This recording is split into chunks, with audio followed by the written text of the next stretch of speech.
Hola a todos, espero se encuentren muy bien. Bienvenidos a su podcast Otra Economía es Posible. Mi nombre es Emiliano Hernández Morales, estudiante de la Licenciatura de Comercio Internacional en la Universidad Iberoamericana Puebla. Sean bienvenidos también a esta nueva temporada. Mi nombre es Diego Pérez, estudiante de Economía y Finanzas, y junto a mi compañero Emiliano exploraremos nuevas formas de entender la economía desde la solidaridad, cooperación y sostenibilidad.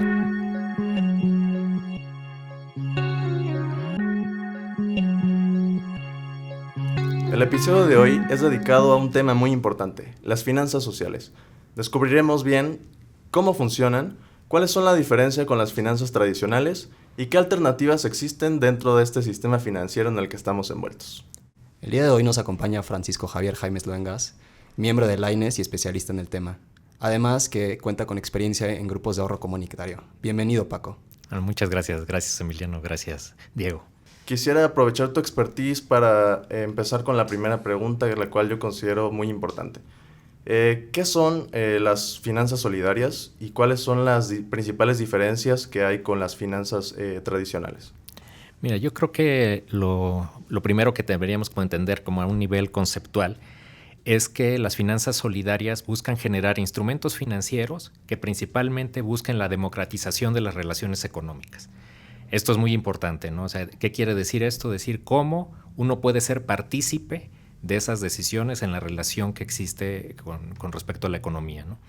Por otro lado, buscan una incidencia en el territorio, buscan que den respuestas a necesidades de las comunidades, buscan la inclusión de los más desfavorecidos y sobre todo con una base que tiene que ver con la ética y la solidaridad. Porque a veces podemos tener otros conceptos, o se puede hablar también de economías alternativas, pero una economía alternativa incluso podrían ser las criptomonedas, ¿no? Pero tienen una base al final de un lucro.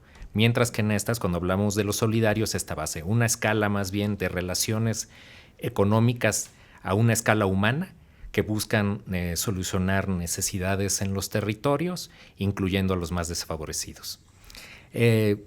Una gran diferencia con con las finanzas tradicionales que nosotros vivimos es que estas están como en grandes centros financieros o nos han dicho que es un espacio muy alejado de nosotros, ¿no? Son decisiones que nosotros no intervenimos normalmente y se alejan sobre todo y cada vez más estas finanzas se alejan del mundo del trabajo, del mundo de la producción y del mundo del consumo.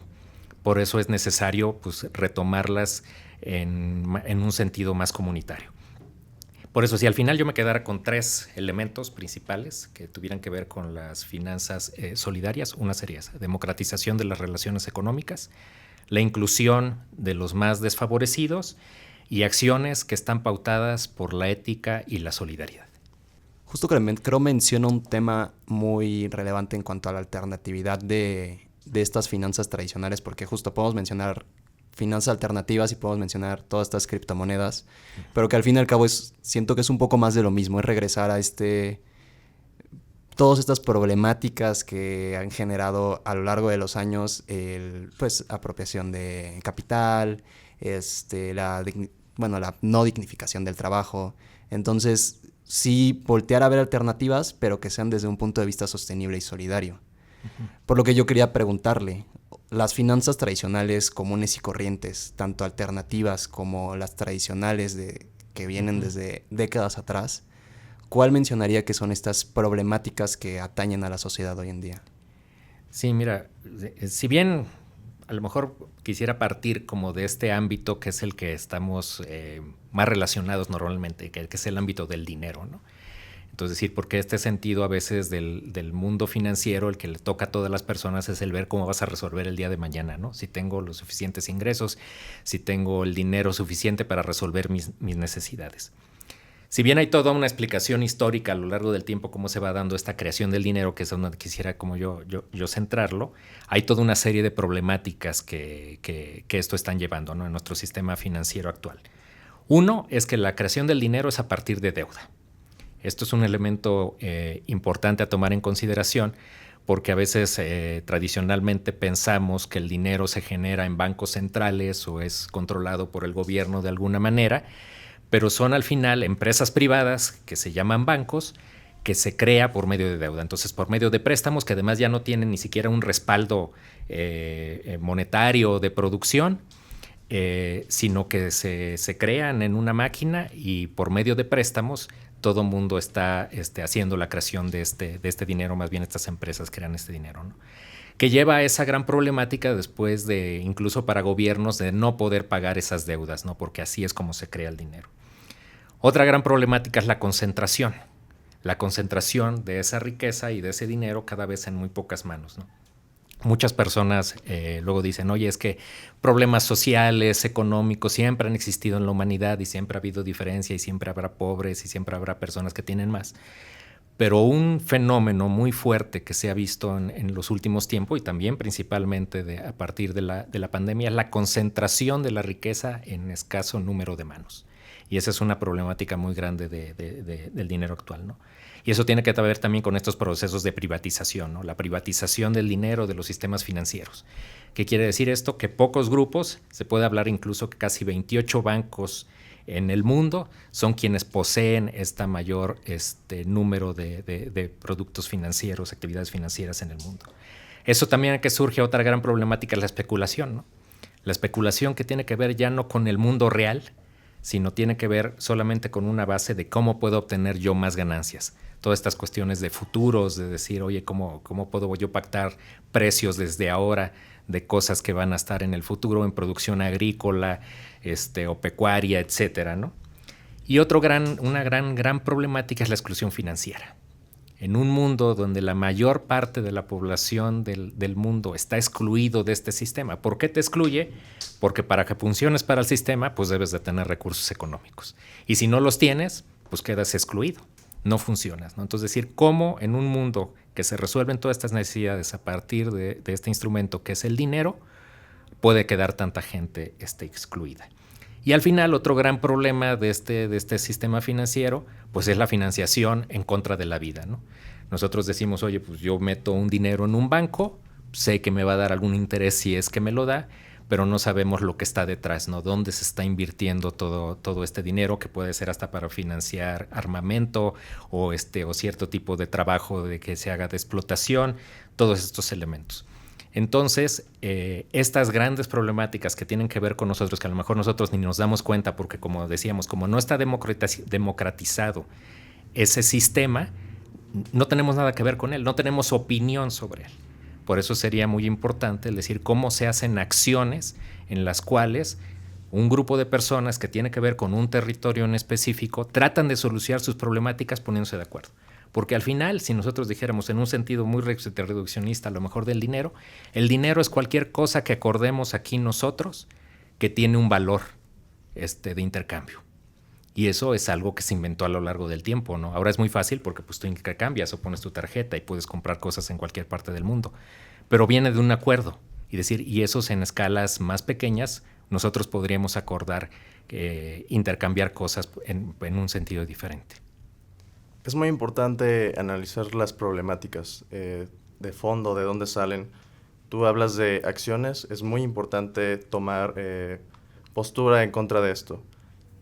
En tu experiencia, ¿qué paradigmas, qué práctica es la que se debe de orientar a esta economía solidaria? Mira, ahorita dices algo que es muy importante, sobre todo porque al pensar nosotros en unas finanzas solidarias, una cuestión es como decir como lo teórico, ¿no? Decir como los conceptos teóricos que haya. Pero principalmente las finanzas solidarias es una práctica. Y una práctica que tiene que romper con un paradigma, con paradigmas que muy fuertes en los que nosotros vivimos y luego ni nos damos cuenta. También en este sentido que obviamente todas estas cuestiones financieras o económicas tienen muchas aristas, pero quisiera dejarlo a lo mejor nada más en dos elementos, ¿no? El sistema en el que vivimos nos lleva a dos cosas o a dos ideas ahí muy, muy fuertes. Una, el que se diga la individualización de la solución de las problemáticas.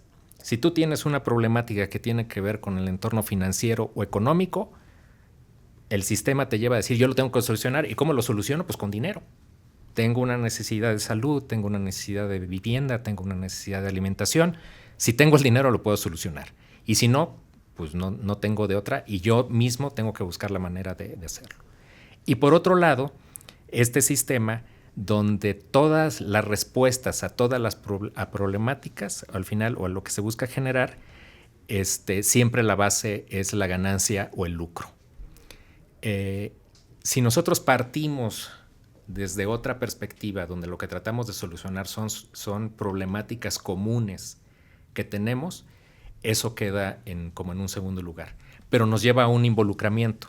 No podemos hablar de finanzas solidarias si no participamos activamente en ellos. Ahorita hace rato mencionaba, ¿no? Es la democratización de estas relaciones económicas. ¿Qué quiere decir esto? Que participes y estés en la toma de decisiones, ¿no? Que puedas ponerte de acuerdo con otros de cómo solucionas estas problemáticas. Por ejemplo, si habláramos aquí a nivel de la universidad, de seguro como alumnos hay toda una serie de necesidades económicas o problemáticas que tienen que solucionar como alumnos. Una cosa es que tú digas, bueno, si yo tengo el gran beneficio de que mis papás me lo están pagando todo, pues con eso lo cubro, ¿no? Lo cubro con la tarjeta. Pero ¿cómo podría haber otras formas de relación, incluso donde el dinero no fuera la única forma de solución y donde al final es una cuestión de ponernos de acuerdo? Pero el gran paradigma es ese, ¿no? Entender que el dinero es solamente un medio de intercambio, no es el fin, sino es un medio que ponemos a disposición para solucionar una serie de cosas. Y ese es pararnos desde otro punto, y que puede haber múltiples formas de solución, ¿no? No todas relacionadas exclusivamente con el dinero. Qué bueno que mencionas esa parte de soluciones, porque, o sea, pensando en el tema, por ejemplo, del dinero, hoy en día cubrir una necesidad, y hablando de exclusión también hemos notado, por ejemplo, el surgimiento y el auge de muchas fintechs, que al fin y al cabo es llegar a lo mismo. Créditos, deuda y pues tasas muy altas. Entonces sí tenemos esa inclusión, por decirlo así, pero ¿qué soluciones de manera solidaria podrían ser? Estoy pensando, por ejemplo, grupos de ahorro. No sé si nos podrías comentar un poco acerca del grupo de ahorro, cómo surge, cómo funciona, sí, para ir cerrando un poco. Ok. Si quieres, comentaría en manera general como estas soluciones. A veces se piensa, cuando se buscan estas opciones solidarias o económicas, a veces se piensa que son como cuestiones muy pequeñas, ¿no? Decir, oye, pues una práctica podría ser el trueque. Y decir, pero en una escala mayor es difícil o no funciona, ¿no? Lo que nosotros podríamos identificar es que en nuestra vida diaria tenemos diferentes niveles de soluciones de orden financiero. Una que tiene que ver con el dinero, el intercambio que yo hago, puede ser una compra o puede ser un crédito, etc. Por eso existen toda una serie de prácticas que pueden ir a diferente nivel, ¿no? Mencionaría un ejemplo que apenas nuestro rector mencionaba, de Bangladesh, ¿no? En el sentido del mundo de las microfinanzas, ¿no? Con esta persona Yunus, que él se le ocurre el decir cómo a mujeres que tienen muy escasos recursos económicos se les pueden dar crédito. En las finanzas tradicionales todas estas mujeres quedarían excluidas porque no tienen cómo asegurar como el pago de esa deuda a la que están teniendo, ¿no? Pero cómo con microcréditos, donde la base es la confianza en las mujeres y en su trabajo, se puede dar soluciones efectivas, ¿no? Pero es entendido en nuestra parte. Pueden ser eso, pueden ser monedas solidarias, pueden ser bancos de tiempo, pueden ser diferentes opciones, ¿no? Por ejemplo, como en este sentido de un banco de tiempo, donde el intercambio no es monetario, sino son nuestros saberes, son las acciones que podemos intercambiar a otro, porque nos igualamos en el tiempo, ¿no? Una hora de tiempo de tu vida es igual a la mía y a una persona a lo mejor de menores o mayores recursos económicos. ¿Cómo poniendo eso para una solución, haciéndolo como en un momento de banco, donde alguien pone tiempo para un servicio que puede prestar un tercero, otra persona, no de manera directa de intercambio, puede esto dar soluciones, ¿no? Las finanzas populares, grupos de ahorro, o sea, hay como toda una dinámica muy distinta. Esto yo creo que es importante entenderlo en esto que hace rato mencionabas, Emiliano, de este rompimiento de los paradigmas, ¿no? Si nosotros pensamos en nuestro sistema financiero de este momento, es solamente una solución. Dinero, un banco, lo haces. Y aquí puede haber múltiples y muy variadas soluciones en los territorios. Bastante interesantes todas estas soluciones. Lamentablemente nos estamos quedando sin tiempo, pero ojalá poder tenerte en un futuro episodio para hablar un poco más acerca dentro de todas estas soluciones. Así que, no sé, tal vez será hora de que vayamos empezando a despedir este episodio. Muchísimas gracias por tu tiempo, Paco. Entendemos ahora que las finanzas sociales no solamente son posibles, sino que son necesarias para que realmente exista un cambio. Creo que estos espacios de apertura ayudan a difundir pues, las alternativas que hay y las nuevas formas, ¿no?, de hacer economía. Muchas gracias por tu tiempo. Perfecto, muchas gracias a ustedes. No, muchas gracias a ustedes, muchas gracias a ustedes que nos escuchan. No se olviden de seguirnos en nuestras redes sociales, Facebook e Instagram, Laines Ibero Puebla, así como también nos pueden escuchar en Spotify, Otra Economía es Posible. Además, también pueden seguir a nuestros compañeros de medios universitarios en Facebook, Instagram y TikTok, MU Ibero Pue. Hasta la próxima. Muchas gracias.